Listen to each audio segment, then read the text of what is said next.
Hi guys, I'm back again because I had to delete my last live because I had something in there that wasn't supposed to be. It's not right. I'm sorry. And so I took it down, deleted that.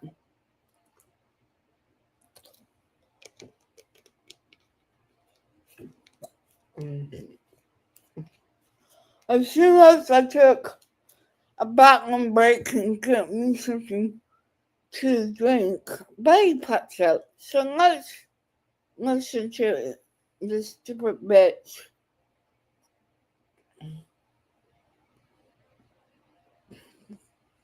Hi, Jim.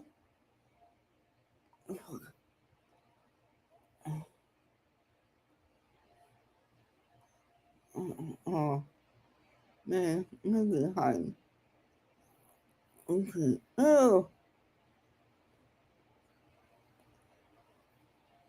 Legal development. Chris is a proactive defense and puts in parentheses lawyers, and Katie complaint with plan. Chris strategizes, Katie supports. Overall summary. Chris and Katie Proudfoot function as a tightly codependent pair under intense public scrutiny. Chris drives the narrative and shields Katie, while Katie supports Chris and minimizes her own independent public engagement.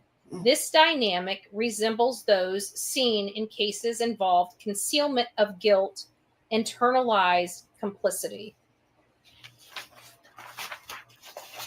Wow, wow, wow. And then we go just a little bit deeper. How's everything going now? So far, let's gauge the chat one more time. So far, on the three reports, Chris by himself, Katie by herself, and Chris and Katie as a husband and wife, as a pair. What do you think between the numbers between 1 and 10? What is your feeling of the accuracy of AI so far? The Real Me Too says spot on. Denise says even AI can read them like a wide open children's book. Lady for Justice just arrived. I missed something big, apparently. We'll go back over it. Priscilla put a heart. Whispering Wrens put a 20.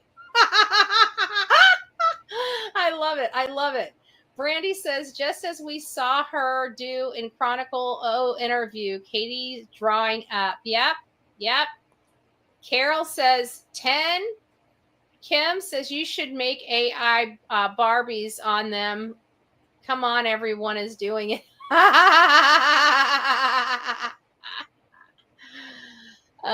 Lisa B always says 10. Mama Rissa says bam, 100%. Bullseye.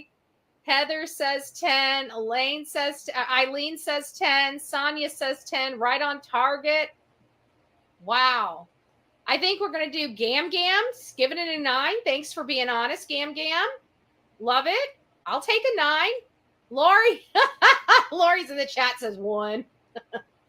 You're either just trying to be the devil's advocate or you are just completely not with it. I don't know which, but God bless you. God bless you. Groovy Gal says 100%. Christy 10. Priscilla 10. Stacy 10. So we got a lot of 10s up in here. Nadine says, did you do Seth's? Because I'm pretty sure it would be completely different from... No. Ooh, very interesting. No, I haven't plugged any of Seth's interviews in. Yeah. Maybe I'll plug 3 in and give a full dynamic. Wow, that would be great. That'll have to be when I get back from Tennessee. But Nadine, somebody send me an email and remind me of that. Do one for Seth, and let's do like a whole family, one, and see what we can learn.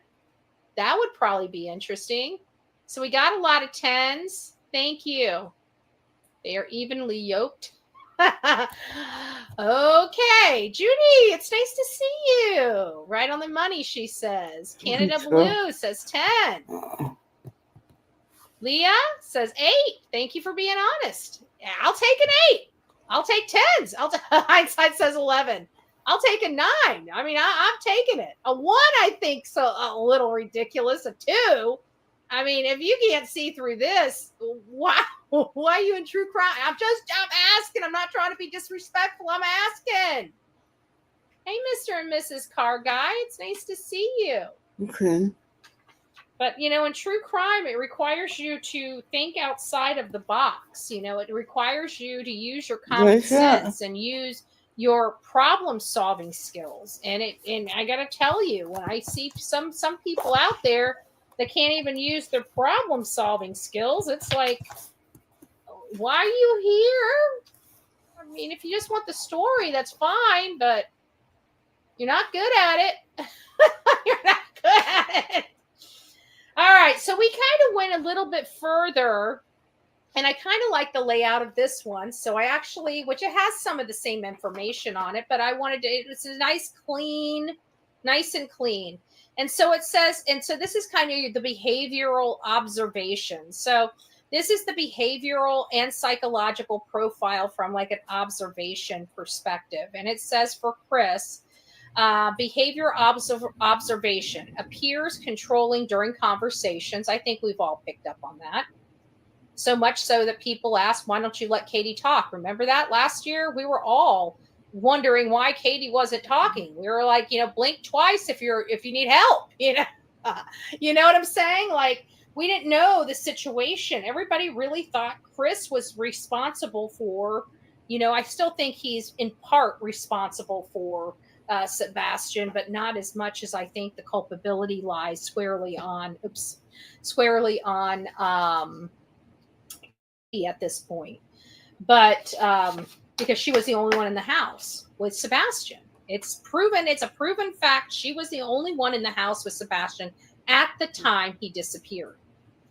What happened after? We see a car. Was somebody else there? Maybe. Did that person, we've got Hindsight's in our chat right now. She enhanced a video, not an image, a video, and it clearly shows somebody walking with a flipping blob on them. What's the blob? And why is that blob coming from a house that is missing a boy? So, appears controlling during conversations, exhibits defensive behavior, shows signs of agitation and impatience. I think we've all seen that. Often reframes conversations to focus on external threats or to blame others. Lacks visible grief reaction typical in an innocent missing child.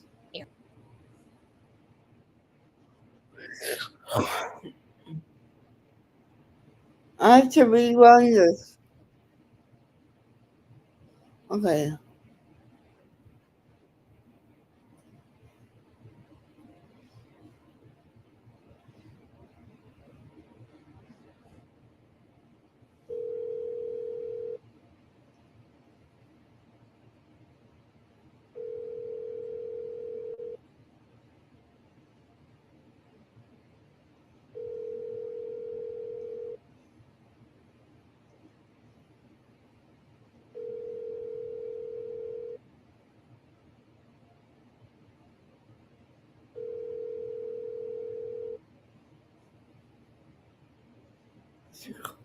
Eight 1 7 6 3 7 3 4 8 6 is not available.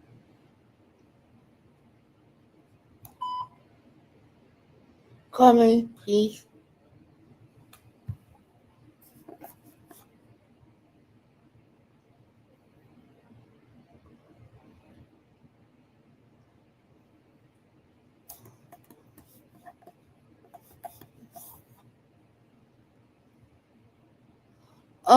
Oh my God. I'm sorry, did you all hear that?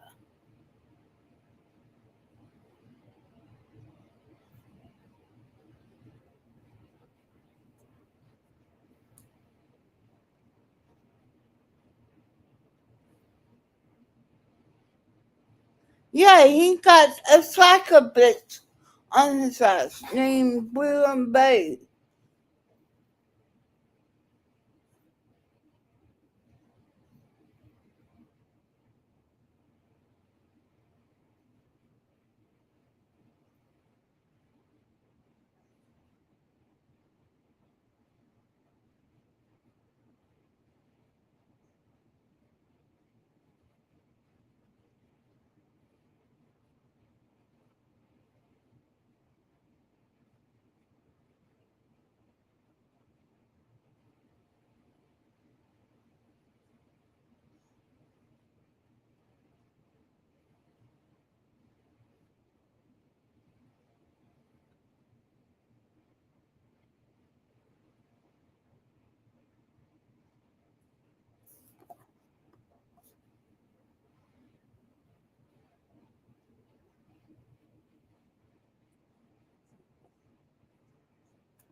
Yeah, I know you're not that smart. Just look at your fucking lawsuit. You can't even get that right.